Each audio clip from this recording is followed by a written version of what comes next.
Loi numéro 1. Ne surpassez jamais le maître. Les 48 lois du pouvoir de Robert Greene. Principe. Ceux qui sont au-dessus de vous doivent toujours se sentir largement supérieurs. Dans votre désir de leur plaire et de les impressionner, ne vous laissez pas entraîner à faire trop étalage de vos talents. Ou vous pourrez obtenir l'effet inverse, les déstabiliser en leur faisant de l'ombre. Faites en sorte que vos maîtres apparaissent plus brillants qu'ils ne le sont et vous atteindrez les sommets du pouvoir.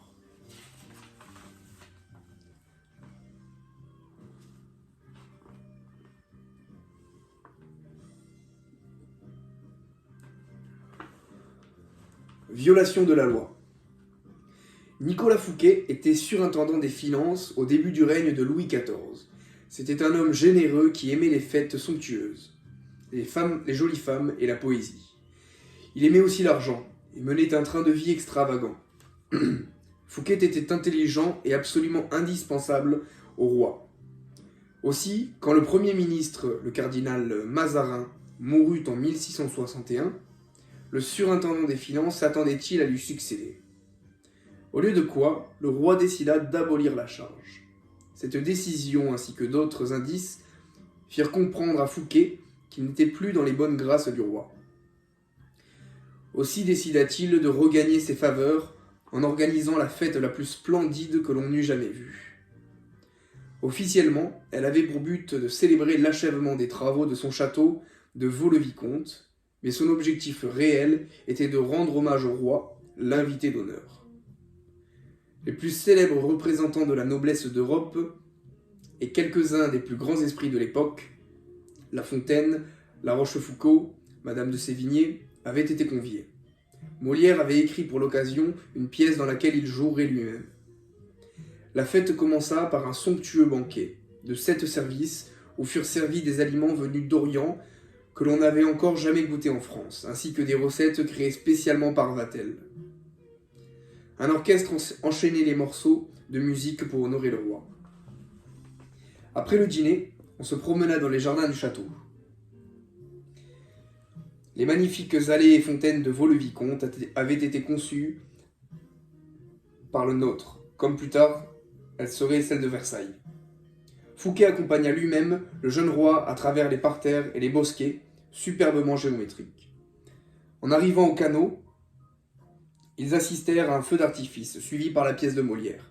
La fête se prolongea fort tard dans la nuit et tous s'accordèrent à dire que c'était l'événement le plus incroyable qu'ils eussent jamais vu.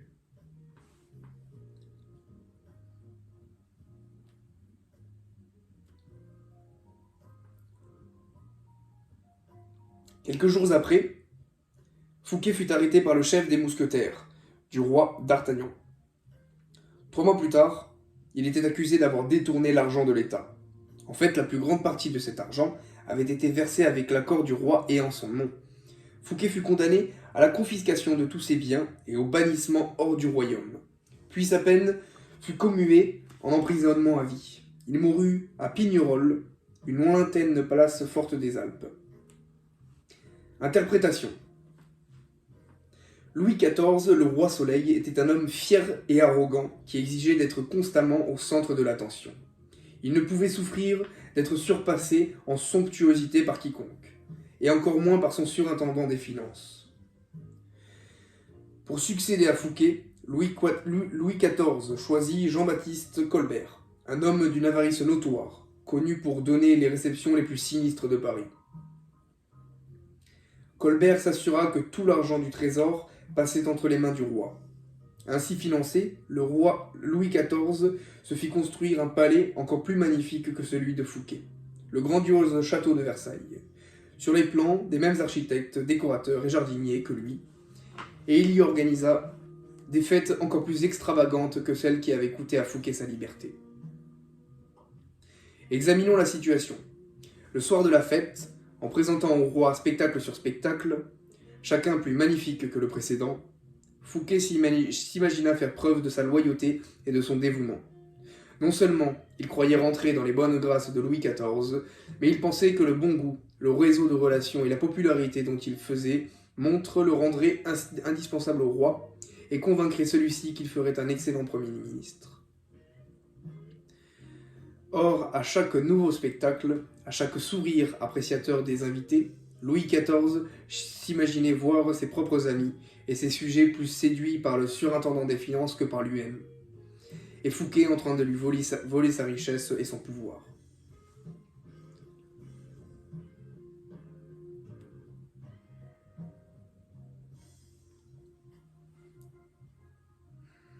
Plutôt que de flatter son hôte, ces fastes étaient une offense à la vanité du roi. Bien sûr, Louis XIV ne l'aurait jamais avoué, mais il s'empara du premier prétexte venu pour se débarrasser de celui qui lui avait, par maladresse, fait craindre pour son prestige.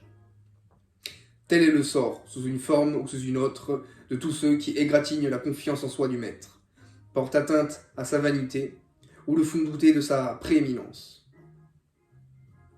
Le 17 août, à 6 heures du soir, Fouquet était le roi de France. À 2 heures du matin, il n'était plus rien. Voltaire.